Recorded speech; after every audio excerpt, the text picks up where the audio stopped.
Ассаламу алейкум туғандар, қандайсыздар? Назарыңыздарда қайрадан эле базары жоқ каналы. Бүгін 18 июль 2023 жыл. Мен Бишкек шаарынын батыш тарабы, мына Павловка Алтын Орда қонышынан сіздерге бір сатылуучу көргөзмөкчүмүн. Биринчи эле болуп баруу жолун түшүндүрөйүн. Азыр мен турган жер туғандар Фрунзе көчөсү жана Горький көчөсүнүн кесилишинде турам. Бул Горький көчөсү Алтын Ордого кирип кеткен негизги көчөлөрдүн бири. Ушулардан түз түшөсүздөр. Түз бар сол тарапқа бұрылған көчөр, сол жерден сол тарапқа бұрылсаңыздар, сатылуучу үй Сулайман Тоо көчөсүндө жайгашкан туғандар. Анан ал жака чейин мынакей 199 маршрутка менен барсаңыздар болот. Бул көчөдөн туғандар шаардын бурчусуна көптөгөн эле маршруткалар менен бара аласыздар. Ориентир бул Газпром нефть заправкасы, же болбосо сол тараптагы Глобуска ориентир алсаңыздар болот. Эми барып калган маалыматты бир чекеден берейин туғандар. Мынакей туғандар келүү жолун түшүндүргөнчү бүгүнкү чыгышта сатылуучу үйгө да жетип келип калдым. Бұл үйдің көчө тараптан көрініші. Көчө тараптан бийик забор жана көрсөңүздөр дарбаза орнотулган туғандар. Эң эле түштүк чегара мынакей бул жерден башталат. Эң эле түндүк чегарасы ушул забор бүткөн жерге чейин, мынакей кошунанын чегарасына чейин. Жалпысынан жердин аянты Кызыл Кетебинде 4-8 соток, а фактически 5 сотоктай бар экен туғандар. Сулайман Тоо көчөсүндө жайгашкан мынакей туғандар. Жолдор орто кеңдикте, электр энергиясы бар, суу бар. И газда мынакей турбасы орнотулуп, газдын турбалары орнотулуп бараткан үчүн жакынкы аралыкта киргизилет экен туғандар. Газ деле. Так, эми короосуна кирип калган маалыматты бир чекеден берейин. Мына көчө тараптан көрүп тургансыздардай дарбаза да орнотулган туғандар. Бул мынакей короосу. Ал тарап чоң, мондай навес, литра брусчатка болгон, болжол менен 2-3 машина аткандай жер туғандар. И бул жакта мынакей мондай тапчан. Бул жактарда жаш бактар, калсаңыздар зеленый зона, же болбосо жер жемиш эгестерби, мынакей ушундай бош жерлери. Бул жакта туғандар 131ге 1 болгон, 131ге 1 квадрат метр болгон. Ушул чоң 2 этаж үй, 131 квадрат метр.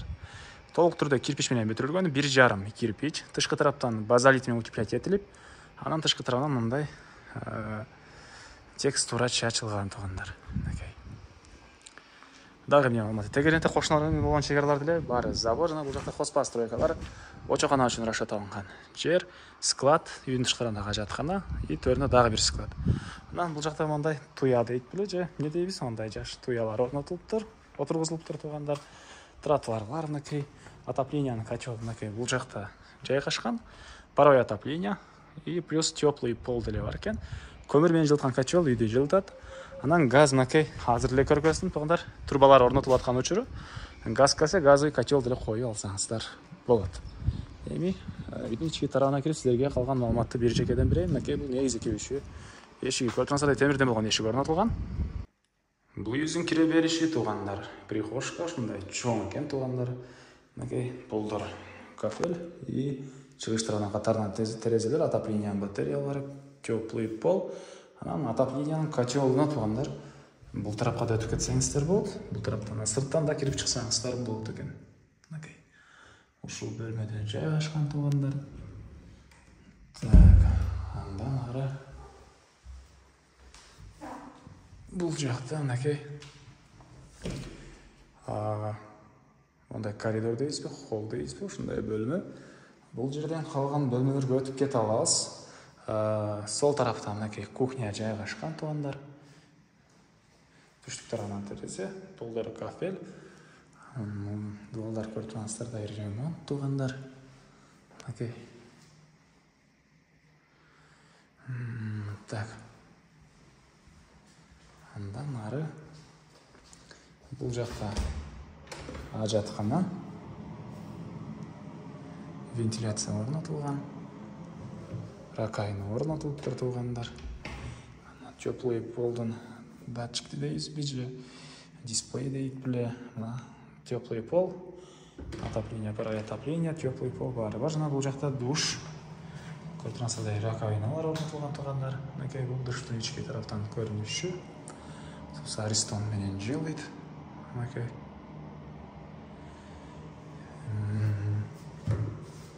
Андан ары тепкичтин түбүндө мындай кладовка. түз эле кирсек туугандар, чоң зал жайгашкан.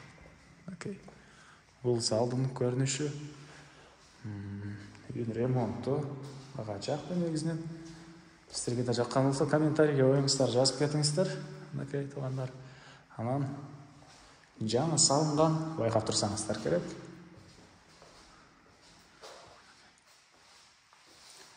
Бул жагы зал. Эми экинчи этажды сиздерге көргөзөйүн.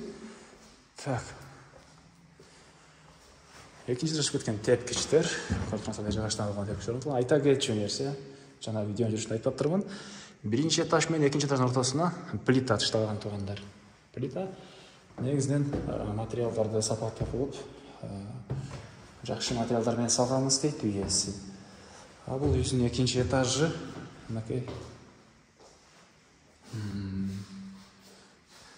Коридор, бул коридордон калган бөлмөлөргө өтүп кете алабыз. Чүгүлө түз кирсек, бул жерде бир бөлмө, түштүк тарабынан терезе. Сиздерге экинчи этаждын районду көргөзүп кетейин. Бул райондун көрүнүшү. Негизи үй ээси кошуналар деле жакшы дейт. Бул көчөлөргө, кошуна көчөлөргө газдын трубаларını уже орнотуп бүтүшүптүр. Бул көчөлөргө мына азыр орнотуп аткан өчөрө. Так. Полдор ламинат. Бул жакта экинчи этаждын экинчи бөлмөсү. Балдар бөлмөсү окшойт туугандар менин оюмча. Бул жерден чыксак, мондай дагы бир бөлмө. Террасада деп койсо болгудай, туугандар. Терраса дейт беле, балкон дейт беле, Анан могу бурчуну кааласаңыздар, гардероб кылып койсоңуздар деле болот окшойт. Өзүңүздөрдүн фантазияңыздар алган адам байкап көрөсүздөр туугандар. Так, эми короосун ачып, мен калган маалыматты бир чекеден берейин туугандар. Мен карасалгы үйдүн короосундан туугандар. Эми сиздерге андан ары, бул жагында жаш бактар, жер жемшегинге жер. Бул үйдүн түштүк тарабынан көрүнүшү туугандар. Бул жагында тапчан, жайында кенен эс алып отурган. Так. Анан эми хозпостройкаларды көргөзөйүн сиздерге.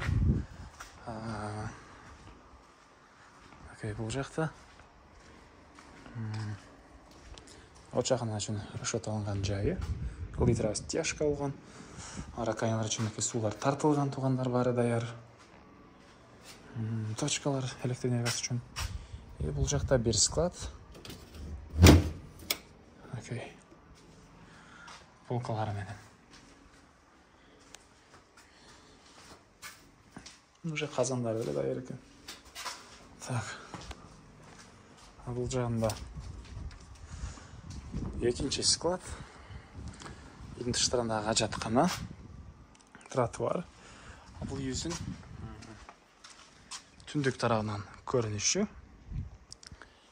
Так, ички тарабын көргөзүп өттүк, сырткы тарабын көргөзүп өттүк. Отопление котел жайгашкан. Бул экинчи жактын сырткы тарабына кирип чыкканга эшиги. Айтылбаган эмне маалыматы калды туугандар. Айтылбаган эле баасы калды окшойт бул үйдүн. Бул үйдүн баасы $95,000 сурап атыптыр ээлери. Анан дагы сүйлөшүү болот. Эсин номер менен экранга эси тел деп калтырам. Звонок кылып сүйлөшүп көрүңүздөр. Сүйлөшүү болот. Анан достор менен, группалар менен бул видеону сиздер бөлүшсөңүздөр, мага бул ээсине чоң жардам берген болосуздар. Анда эмес менен коштошом туугандар. Кийинки чыгышка чейин саламатта калыңыздар.